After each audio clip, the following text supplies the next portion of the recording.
बिस्मिल्लाहिर्रहमानिर्रहीम। अस्सलाम वालेकुम। आज हम डाइजेस्टिव सिस्टम में जो लास्ट टॉपिक है वो डिस्कस करने जा रहे हैं, the digestion and absorption. Digestive system हमने स्टार्ट लिया था कि किस तरह जब हम फूड इंजेस्ट करते हैं तो हाउ द डाइजेशन स्टार्ट। सो पहले हमने सलाइवरी जूस पढ़े कि माउथ में किस तरह प्रोसेस होते हैं। तो उसमें एक ग्राइंडिंग प्रोसेस था जिसको हम मेस्टिकेशन कहते हैं।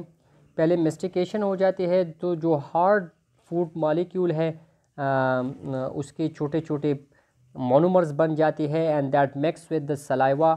और सलाइवा में जो एंजाइम्स है वो उस पर एक्ट करके मच डाइजेशन जो है वो वहाँ पर हो जाते हैं। फिर इसके बाद उससे बोलस बन जाती है and that bolus is push by the tongue back to the pharynx and then esophagus and finally it reach to the stomach में अगेन वहाँ पर जो है गैस्ट्रिक जूसेस उस पर एक्ट करके convert the bolus into the chyme and then by the moment of the stomach that chyme is pushed toward the small intestine। अब small intestine में अगेन वहाँ पर डाइजेशन की प्रोसेस जारी रहता है और साथ ही जो biliary secretion from the liver है वो भी डाइजेशन में हेल्प करवा देते हैं और फाइनली उसकी जो एंड प्रोडक्ट है वो बन जाती है that is then absorb from the small intestine lumen into the blood और ब्लड के थ्रू फिर वो पहुंच जाते हैं टू द लीवर। वहाँ पर उसकी फिर डिटॉक्सिफिकेशन हो जाती है और डिटॉक्सिफिकेशन के बाद that then circulate in the body. अब वहाँ पर स्मॉल इंटेस्टाइन में एक प्रोसेस तो डाइजेशन हो गया, दूसरा एब्जॉर्प्शन हो गया और फिर इसके बाद जो अनडाइजेस्टेड फूड रह जाती है that is then push toward the large intestine by the movement of the small intestine और लार्ज इंटेस्टाइन से फिर वही अनडाइजेस्टेड फूड जो है वो फीसिस में कन्वर्ट होके एक्सक्रीट आउट होते हैं।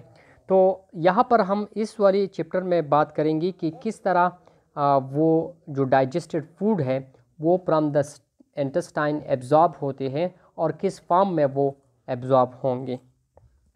तो यहाँ पर हम तीनों कंपोनेंट्स जो मैक्रो मॉलिक्यूल्स है वो डिस्कस करेंगे including carbohydrate, protein and lipids. तो पहले आते हैं टुवर्ड द कार्बोहाइड्रेट। तो जो डाइट हम लेते हैं उसमें तीन किस्म के कार्बोहाइड्रेट प्रेजेंट होते हैं।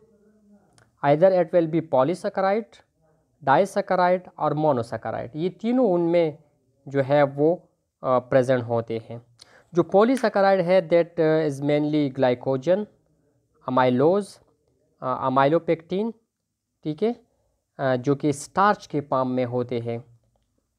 डाइसैकेराइड हमारे पास सक्रोज, लैक्टोज और माल्टोज के फॉर्म में होते हैं। Sucrose is the combination of glucose and fructose that found in the table sugar, जो आम शुगर हम यूज़ करते हैं उसी में पाए जाते हैं। लैक्टोज मोस्टली मिल्क में पाए जाते हैं and it is the combination of glucose and galactose. और माल्टोज जो है वो वेजिटेबल में पाए जाते हैं and that is purely made of two glucose molecule. तो इन तीनों जो डाइसैकेराइड है इसमें बेसिक ग्लूकोज भी है और ग्लूकोज के साथ साथ उसमें एडिशन या तो फ्रक्टोज या गैलेक्टोज होगा। और मोनोसैकेराइड जो है वो ग्लूकोज या फ्रक्टोज जो है वो हो सकते हैं। इसके अलावा दूसरे जो कंपाउंड्स हैं उसमें भी कार्बोहाइड्रेट पाए जाते हैं और वो उसमें अल्कोहल है, लैक्टिक एसिड्स है, पायरुविक एसिड है, पेक्टिन है, डेक्स्ट्रीन्स है। इसके अलावा जो डाइट हम लेते हैं उसमें सेलुलोज भी होते हैं क्योंकि अक्सर जो वेजिटेबल्स हम लेते हैं उसमें सेलुलोज ज़्यादा होती है। Cellulose is also a type of carbohydrate, लेकिन सेलुलोज हमारा जो डाइजेस्टिव सिस्टम है वो उसको डाइजेस्ट नहीं कर पाते। इसलिए हम सेलुलोज को एज अ न्यूट्रिएंट या as a food for the human being consider नहीं करते क्योंकि उसकी कोई डाइजेशन नहीं होती, वो वैसे ही अनडाइजेस्टेडली रिमूव होते हैं from the body, excrete out होते हैं। अब ये जो कार्बोहाइड्रेट हमने डिस्कस की, मोनोसैकेराइड की तो डाइजेशन की ज़रूरत ही नहीं क्योंकि वो यूनिट फॉर्म में है, मोनोसैकेराइड के फॉर्म में है, लेकिन disaccharide and polysaccharide need the digestion. ठीक है, तो जो मुख्तलिफ कार्बोहाइड्रेट हमने पढ़े डाइसैकेराइड और पॉलीसैकेराइड के, तो उसकी डाइजेशन कहाँ पर होंगी, उस पर कौन सा एंजाइम जो है वो एक्ट करेंगी। ठीक है, और इससे की एंड प्रोडक्ट क्या बनेगी, तो ये इस टेबल में समराइज़ किया गया है। फॉर एग्ज़ाम्पल हम लेते हैं polysaccharide that is present in the cook starch, तो उसकी डाइजेशन होगी माउथ में, और माउथ में सलाइवा के थ्रू होगी, और सलाइवरी जूस के अंदर जो अमाइलेज है वो उस पर एक्ट करेंगे, तो इसका एंड प्रोडक्ट क्या बनेगा, डाइसैकेराइड बनेंगे।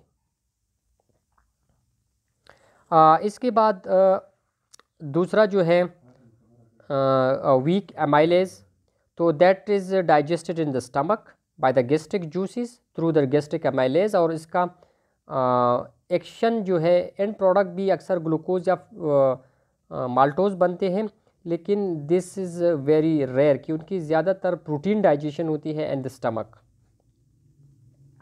इसके बाद स्मॉल इंटेस्टाइन में चूँकि हमारे पास दो किस्म की जूसेस होते हैं, एक पेंक्रियाज से आते हैं और दूसरा स्मॉल इंटेस्टाइन की अपना जो सूकस एंटेरिकस सिक्रीशंस है वो प्रेजेंट होते हैं। तो पेंक्रियाटिक जूसेस के अंदर जो पेंक्रियाटिक एमाइलेज है that will act on the polysaccharide and convert it into the disaccharide. इस तरह सूकस एंटेरिकस के अंदर हमने एंजाइम्स पढ़े थे कि उसमें सक्रेज है, माल्टेज, लैक्टेज, डेक्स्ट्रिनेज एंड ट्रेहेलेज, तो वो अपनी करस्पॉन्डिंग सबस्ट्रेट के ऊपर एक्शन करेंगे। एंड प्रोडक्ट उसका क्या होगा, मोनोसैकेराइड होगा, ग्लूकोज, और साथ ही अगर फॉर एग्जांपल सक्रोज है तो फ्रक्टोज भी होगा। ठीक है, अगर सिंपल माल्टोज है तो दो ग्लूकोज के मालिक्यूल बनेंगे, अगर लैक्टोज है तो उससे ग्लूकोज प्लस गैलेक्टोज होगा। इस तरह अगर डेक्स्ट्रीन है तो उससे भी ग्लूकोज बनेगा, ट्रेहेलोज है तो उससे भी ग्लूकोज, लेकिन एंड प्रोडक्ट सभी का जो है वो इंटेस्टाइन के अंदर वो मोनोसैकेराइड होगा क्योंकि monosaccharide is the absorbable form of the carbohydrate. ठीक है, तो एंड प्रोडक्ट हमारे पास क्या होगा, मोनोसैकेराइड। तो मोनोसैकेराइड तो या ग्लूकोज होगा या फ्रक्टोज होगा या गैलेक्टोज होगा, तीनों फॉर्म हो सकते हैं, लेकिन मोस्टली जो हमारे पास है वो ग्लूकोज है तकरीबन 80%, और बाकी 20% जो है वो तो या गैलेक्टोज या फ्रक्टोज होते हैं हमारे पास। और ये फाइनल प्रोडक्ट जो है फिर स्मॉल इंटेस्टाइन से एब्जॉर्ब होते हैं। जो मैकेनिज़्म हमने पढ़ा कि पहले ये लेक्टिल्स के अंदर चले जाते हैं, और जब वेलाई की एलांगेशन एंड शॉर्टनिंग होती है तो इसी दौरान ये फिर डिफ्यूज़ होते हैं इनटू द ब्लड या चले जाते हैं, अगर लार्ज मालिक्यूल है, साइज़ में लार्ज है, तो फिर ये जाएंगे इनटू द लिम्फेटिक सिस्टम।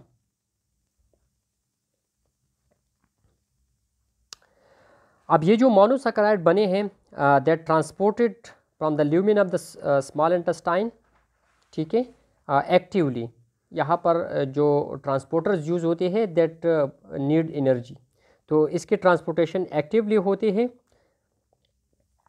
पहले ये जाते हैं the mucus membrane present in the inner side of the small intestine, जो इसका इनर लेयर है उसकी एपिथेलियल सेल में चले जाते हैं बाय मीन ऑफ सोडियम को ट्रांसपोर्ट, और फिर उसी एपिथेलियल सेल से ये एब्जॉर्ब होते हैं into the portal vein. Portal vein क्या है, जो कि स्मॉल इंटेस्टाइन से ब्लड को लेकर जाती है इनटू द लीवर, तो उसी ब्लड में फिर ये डिफ्यूज़ हो जाते हैं, और फिर वहाँ से it goes to the liver में उसकी डिटॉक्सिफिकेशन हो जाती है, और डिटॉक्सिफिकेशन के बाद फिर ये सर्कुलेशन में इंक्लूड हो जाते हैं। तो दूसरा हमारे पास है प्रोटीन। तो जो फूड स्टफ़ हम लेते हैं इसमें 4 किस्म की प्रोटीन पाए जाते हैं, 4 किस्म की फूड स्टफ्स के अंदर। वीट के अंदर हमारे पास जो प्रोटीन है दैट इज़ ग्लूटिनिन एंड ग्लाइडिन। इसी तरह मिल्क के अंदर जो है वो कैसीन है, लेक्ट अल्ब्यूमिन है, अल्ब्यूमिन और मायोसिन होते हैं। एग के अंदर वाइटिलिन और अल्ब्यूमिन है, और मीट के अंदर कोलेजिन, अल्ब्यूमिन एंड मायोसिन। तो ये डिफरेंट फूड स्टफ़ है जिसके अंदर ये प्रोटीन पाए जाते हैं। अब ये जो प्रोटीन है दीज आर पॉलीपेप्टाइड चेन, उसमें जो नंबर ऑफ अमाइनो एसिड है वो एक लॉन्ग चेन में होते हैं, और इसकी जो डाइजेशन जब हो जाती है through out the gastrointestinal system, particularly in the stomach, तो इसका फाइनल प्रोडक्ट जो बनते हैं दैट इज़ अमाइनो एसिड। ठीक है, और फिर वही अमाइनो एसिड जो है स्मॉल इंटेस्टाइन से अगेन पोर्टल वेन में एब्जॉर्ब हो जाते हैं। तो ये उसकी समरी दिया गया है कि कौन सी प्रोटीन की टाइप के ऊपर कौन सा एंजाइम एक्ट करेंगी और वो एक्शन, साइट ऑफ एक्शन क्या होगा। फॉर एग्जांपल हमारे पास है प्रोटीन है, सिंपल प्रोटियोजेज है या पेप्टोन्स है, तो इसकी डाइजेशन होगी in the small intestine by the trypsin and chymotrypsin. ठीक है, इस तरह डाईपेप्टाइडेज है, ट्राईपेप्टाइडेज है, अमाइनोपेप्टाइडेज है, तो और ये सारे की जो डाइजेशन होती है वो स्मॉल इंटेस्टाइन के अंदर होते हैं। ठीक है, और इसका एंड प्रोडक्ट आप देख ले जो स्मॉल इंटेस्टाइन है दैट इज़ अमाइनो एसिड। तो amino acid is the absorbable form. बाकी जितनी भी है डाईपेप्टाइड या ट्राईपेप्टाइड तो वो एब्जॉर्ब नहीं हो सकते, वो पहले डाइजेस्ट होंगी and form the amino acid, फिर वही अमाइनो एसिड जो है एब्जॉर्ब होते हैं। ठीक है, तो यहाँ पर ये दिया गया है कि जो एब्जॉर्बेबल फॉर्म है that is the amino acid. अब अमाइनो एसिड के दो टाइप्स होते हैं, एक को क्या हम कहते हैं लिवो अमाइनो एसिड, एक को हम कहते हैं डेक्स्ट्रो अमाइनो एसिड। लिवो और डेक्स्ट्रो ये एक दूसरे के आइसोमर्स होते हैं। बेसिकली जब हम इससे लाइट पास करते हैं तो जो light after the striking with the amino acid वो डिविएट होती है एंड द लेफ्ट साइड, तो इसको हम लिवो अमाइनो एसिड कहते हैं, और जो राइट साइड पे डिविएट होती है that is called dextro amino acid. ठीक है, तो बाकी बायोकेमिस्ट्री में आप लोगों ने फिर डिटेल से पढ़े होंगे। तो लिवो अमाइनो एसिड जो है that is absorb actively by the sodium को ट्रांसपोर्ट सिस्टम, वाइल जो डेक्स्ट्रो अमाइनो एसिड है that absorb by simple diffusion. ठीक है, और एब्जॉर्प्शन जो है वो कहाँ पर होंगी, फ्रॉम द स्मॉल इंटेस्टाइन। यहाँ पर बात दी गई है कि it will be faster in the duodenum, ठीक है, एंड जिजिनम, जबकि इलियम में ये स्लो होगा। जो first two parts of the small intestine हैं उसमें इसकी एब्जॉर्प्शन जो है वो रैपिड होंगी, फास्टर होंगी, जबकि जो latter part of the intestine है द इलियम, वहाँ पर उसकी एब्जॉर्प्शन स्लो होगी। And the third micro molecule is the lipids or fats, जिसको हम कहते हैं। तो जो ज़्यादातर हम लिपिड्स यूज़ करते हैं that is in the form of neutral fats. ठीक है, जिसको हम ट्राइग्लाइसराइड कहते हैं। Triglyceride is a large molecule which contain the one molecule of glycerol and 3 free fatty acids. इसके कम्बिनेशन से हमारे पास टीजी बनते हैं। जो फूड हम एनिमल फूड लेते हैं यानी एनिमल से हम लेते हैं that include much more triglyceride as compare to that of plant origin. For example meat अगर हम लें तो मीट में फैट्स के अमाउंट बहुत ज़्यादा है compare to the plant products. Triglyceride के अलावा हमारे पास डाइट में और भी जो फैट्स हैं वो पाए जाते हैं या उसके डेरिवेटिव्स पाए जाते हैं, like cholesterol and cholesterol ester, ये भी उसमें मौजूद होते हैं जो खुराक हम लेते हैं। अब लिपिड्स की हमने दो ग्रुप्स में डिवाइड किया है, one is called saturated and other is called unsaturated fatty acid. तो सैचुरेटेड फैटी एसिड या सैचुरेटेड फैट्स वो होंगी जिसमें मैक्सिमम अमाउंट में हाइड्रोजन आयन होंगी। ठीक है, और उस जो कार्बन और हाइड्रोजन के दरमियान या in between the carbon atom जो है उसके दरमियान डबल बॉन्ड नहीं होंगे, सारे जो है वो सिंगल बॉन्ड्स होंगे। तो सिंगल बॉन्ड का मतलब क्या है, मतलब ये है कि इससे कोई भी चीज़ या कोई दूसरा आयन या केमिकल उसके साथ रिएक्शन नहीं कर सकते, इसलिए हम इसको सैचुरेटेड कहते हैं। सैचुरेटेड का मतलब ये है कि उसके साथ न कोई एडिशन हो सकते हैं न उससे कोई चीज़ जो है वो सब्सट्रैक्ट हो सकते हैं, इसलिए उसको सैचुरेटेड फैटी एसिड या सैचुरेटेड फैट्स दिया गया है। और जो अनसैचुरेटेड फैट्स है उसमें डबल बॉन्ड होंगे। तो डबल बॉन्ड होने का मकसद ये है कि उसके साथ कोई भी चीज़ आकर रिएक्शन कर सकते हैं, उसके साथ अटैच हो सकते हैं। अब based on the presence of the double bond unsaturated fatty acid को 3 ग्रुप्स में डिवाइड किया है, mono unsaturated, poly unsaturated and trans fats. तो जो मोनो अनसैचुरेटेड होंगे उसमें सिंगल बॉन्ड होगा, सिंगल डबल बॉन्ड होगा, ठीक है। पॉली में मोर देन 1 यानी 2 या उससे ज़्यादा डबल बॉन्ड होंगे, जबकि ट्रांस फैट्स जो है इसमें अपोजिट साइड पे डबल बॉन्ड होंगे। अपोजिट साइड किस तरह होंगे, लेट मी शो। सपोज़ ये हमारे पास है कार्बन एटम्स, ठीक है, यहाँ पर भी कार्बन, ठीक है। अब ट्रांस क्या होंगे, इस साइड पे डबल बॉन्ड होगा और इस साइड पे डबल बॉन्ड होगा, इसको हम कहते हैं ट्रांस फैट्स या ट्रांस फैटी एसिड्स, ठीक है। डबल बॉन्ड है, अनसैचुरेटेड है, लेकिन दोनों अपोजिट साइड पे है, इसको हम कहते हैं ट्रांस। अब इसके अपोजिट एक और टर्म यूज होता है जिसको हम कहते हैं सिस। तो सिस में हमारे पास जो डबल बॉन्ड होगा वो सेम साइड पे होंगे, ठीक है। डबल बॉन्ड है लेकिन सेम साइड पे। लेकिन जो फूड स्टफ्स में हम लेते हैं दैट इज ट्रांस फैट्स, उसके अंदर जो डबल बॉन्ड है वो अपोजिट साइड पे होंगे। अब फैट्स की डाइजेशन जब हो जाती है तो इसका फाइनल प्रोडक्ट क्या होंगे, तो इसके फाइनल प्रोडक्ट फैटी एसिड होंगी, कोलेस्ट्रॉल होंगी एंड मोनोग्लाइसराइड्स होंगे, ठीक है। और ये तीनों फॉर्म जो है वो एब्जॉर्बेबल फॉर्म है, वो एब्जॉर्ब हो सकते हैं from the small intestine into the portal circulation या ब्लड।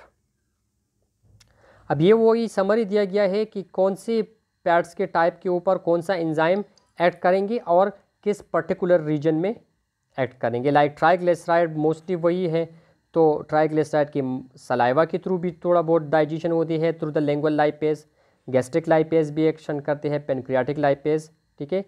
तो ये पूरा समरी दिया गया है, दैट इज़ इम्पॉर्टेंट, आप लोग इसको समझें, ठीक है, कि किस तरह जो है लिपिड्स या फैट्स के थ्रू एंजाइम एक्शन करते हैं और किस साइड पे करते हैं, और फाइनल प्रोडक्ट उसकी क्या बनेगी।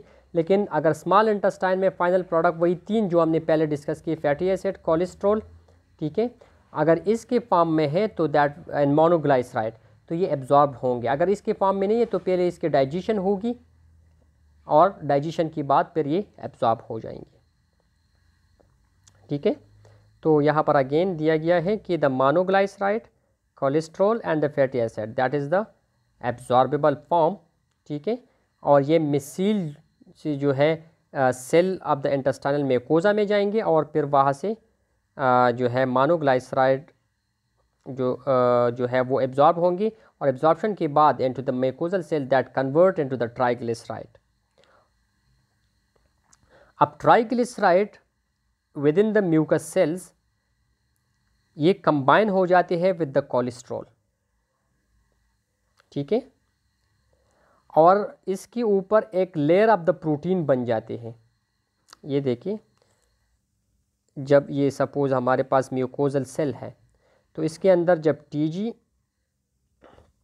और कोलेस्ट्रॉल दोनों पहुंच जाते हैं, सो एट फॉर्म अनदर स्ट्रक्चर, यानी एक दूसरे के साथ ये कंबाइन होकर उसके ऊपर प्रोटीन का एक कोट आ जाती है।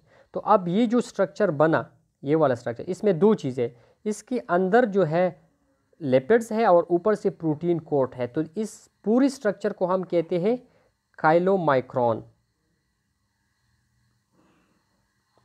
और chylomicron is basically the phospholipid, ठीक है, या एक कंजुगेटेड मॉलिक्यूल है, ठीक है, क्योंकि इसमें प्रोटीन भी है और जो लिपिड्स है वो भी है।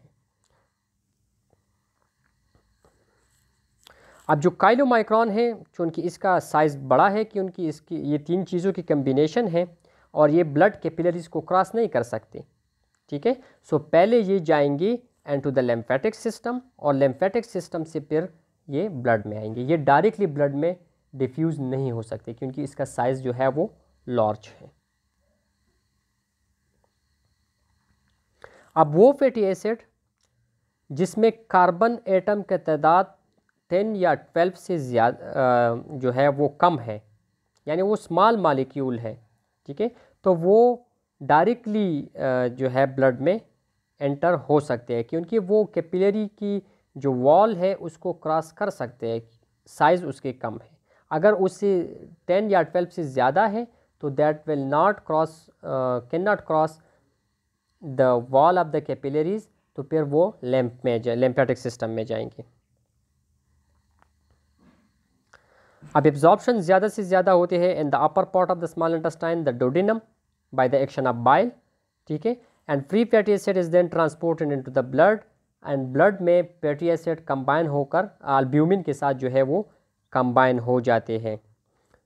इसके अलावा दूसरी जो लिपिड्स हैं जो ब्लड में पाए जाते हैं, दैट इंक्लूड द लाइपोप्रोटीन, ठीक है, लाइपोप्रोटीन की फॉर्म में होते हैं, यानी protein plus lipids. For example हमने ऊपर बात की कि fatty acid combine with albumin, तो फैटी एसिड हमारे साथ लिपिड्स हो गई और अल्ब्यूमिन हमारे पास प्रोटीन हो गई, so that form the lipoprotein.